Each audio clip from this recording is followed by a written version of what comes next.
In the name of Allah, the most compassionate, the most merciful, and may the peace and blessings of Allah be upon His last and beloved Messenger Muhammad, and may the peace and blessings of Allah be upon you all. The title of this presentation is, Are you truthful to yourself? And this presentation is in a series entitled Think, where I encourage people to think and ponder upon matters, such that by this thinking, their intelligence and comprehension would increase, and that would be a way for them to realize the truthfulness of the words of Allah, God, in the Quran, and they would practice the Quran in their life. So the title here is, Are you truthful to yourself? Now, to understand this title, let us ponder upon the following saying of Prophet Muhammad, peace be upon him. This is one of his sayings, and this is a very rough translation for that narration. It states, you need to commit to the truth. The truth leads to virtue and good deeds, and virtue leads to paradise. And a man keeps being truthful and seeking the truth till in the sight of Allah he is named Siddiq, truthful. And keep away from lying. Lying leads to vice, and vice leads to indecent acts, and a person goes on lying till in the sight of Allah he is named a liar. So this is one of the sayings of Prophet Muhammad, peace be upon him. And the gist of this narration, that Prophet Muhammad advises us to be truthful, because that will lead to paradise at the end. Now, when people read this narration, they think about being truthful to others, like being truthful to other human beings. And that's correct, but that's only one aspect of this narration. The other aspect I would like to focus on is a person being truthful to himself or herself. And let me explain this by giving examples. The first example, prayer, let's say. Now, suppose that a person doesn't pray the Islamic prayer 5 times a day. Now, when you ask him, why don't you pray? He would answer you that, look, I have a pain in my back, I don't have time. He would give you so many excuses.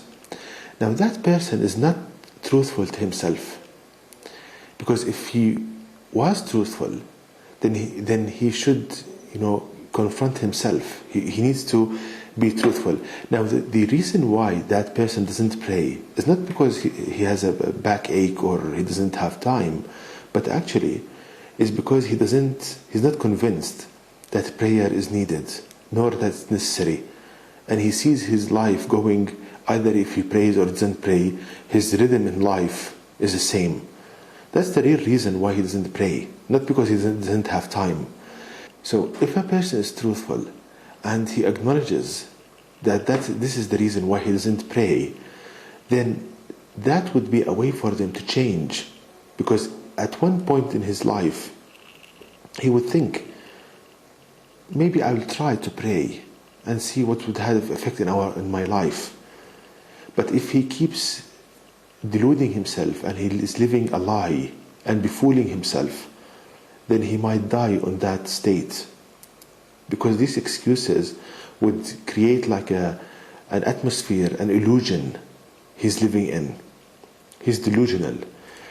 That's one example. Another example, practicing the Quran.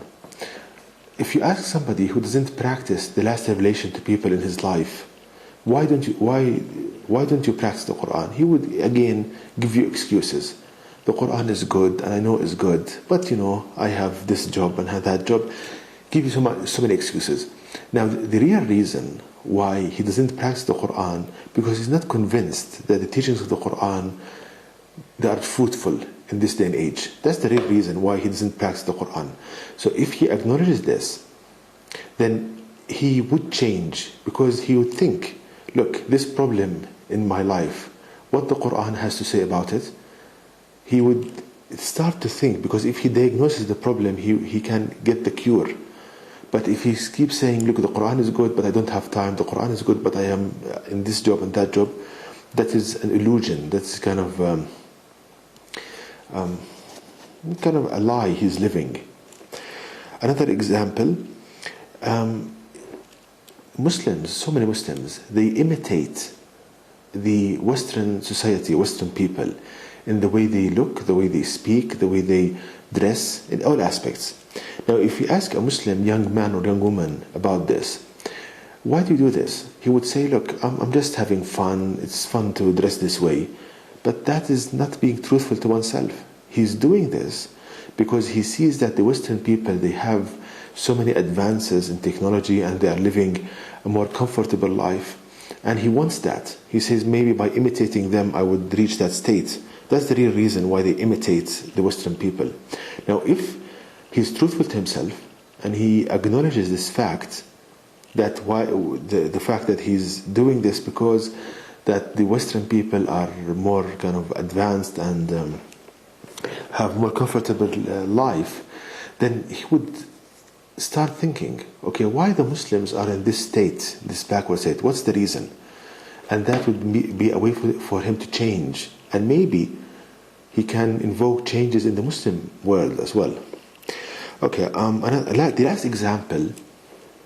Now, there is a kind of a phenomenon in Muslim countries and Arabs usually. They inspect each other. For example, somebody walks into the mall, they start inspecting him. And that, of course, it happens everywhere, but in what I notice in kind of Arabic societies, this a lot of it's very common. Now, when you ask somebody, why are you doing this horrible thing? He would say, look, I'm just having fun. Or he would also deny it. No, I don't do that. But he's actually doing it. Now, that's not being truthful to oneself. If he's truthful, he would acknowledge that I'm looking at other people to find faults, to make me feel better about myself. That's the real reason why he's doing this. He's inspecting people to find faults in their character, in their physical attributes, such that he would feel better about himself. Now, if he's truthful to himself, then that would cause him to change, because he would realize, I'm doing something wrong. What about me? Am I perfect? I'm not. So he would start changing himself. So again, we go back to the saying of Prophet Muhammad. We read it again. You need to commit to the truth. Truth leads to virtue and good deeds, and virtue leads to paradise. And a man keeps being truthful and seeking the truth till in the sight of Allah, God, he is named Siddiq, truthful. And keep away from lying. Lying leads to vice, and vice leads to indecent acts, and a person going on lying till in the sight of Allah, God, he is named a liar. So I try to present here a different kind of aspect for this narration, being truthful to yourself. If you are truthful to yourself, you would change. But if you keep making excuses and living a lie, that would cause you pain and despair in this life and the hereafter. And to know more details about this topic, please visit my website at www.quran-miracle.com, and you can email me at zaidquran@gmail.com. And may the peace and blessings of Allah be upon you all.